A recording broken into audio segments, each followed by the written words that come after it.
2025 model ക്രെറ്റയിൽ recent launch ചെയ്ത ഏറ്റവും പുതിയ വേരിയന്റായ EX ഓപ്ഷണൽ വേരിയന്റ് ആണിത്. അതായത് സെക്കൻഡ് വേരിയന്റായ EX വേരിയന്റിനെ ബേസ് ചെയ്തിട്ട് ഹ്യൂണ്ടായി കൊണ്ടുവന്നിരിക്കുന്ന ഏറ്റവും പുതിയ വേരിയന്റ്.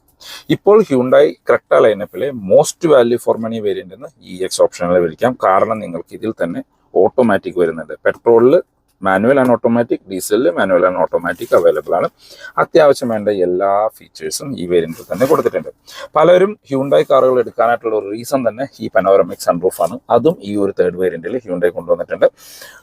അങ്ങനെ അത്യാവശ്യം വേണ്ട എല്ലാ ഫീച്ചേഴ്സും ഇതിൽ കൊടുത്തിട്ടുണ്ട്. ഇതിന്റെ പ്രൈസ് ആണെങ്കിൽ ഇപ്പോൾ പെട്രോൾ വേരിയന്റ് നിങ്ങൾക്ക് പെട്രോൾ ഓട്ടോമാറ്റിക് വേരിയന്റ് 17 ലക്ഷം രൂപ ബഡ്ജറ്റിലും ഡീസൽ ഓട്ടോമാറ്റിക് വേരിയന്റ് 19.5 ലക്ഷം രൂപ ബഡ്ജറ്റിലും ഓൺ റോഡ് ഇറക്കാം. അതായത് under sub 4 meter compact SUV നോക്കുന്നവർക്ക് തീർച്ചയായിട്ടും കൺസിഡർ ചെയ്യാൻ പറ്റുന്ന ഒരു വേരിയന്റ് ആയിട്ട് EX ഓപ്ഷണൽ വേരിയന്റ് മാറിയിട്ടുണ്ട്. ഇതിന്റെ ഡീറ്റെയിൽഡ് റിവ്യൂ വീഡിയോ നമ്മുടെ ചാനലിൽ അപ്ലോഡ് ചെയ്തിട്ടുണ്ട് with detailed on road price.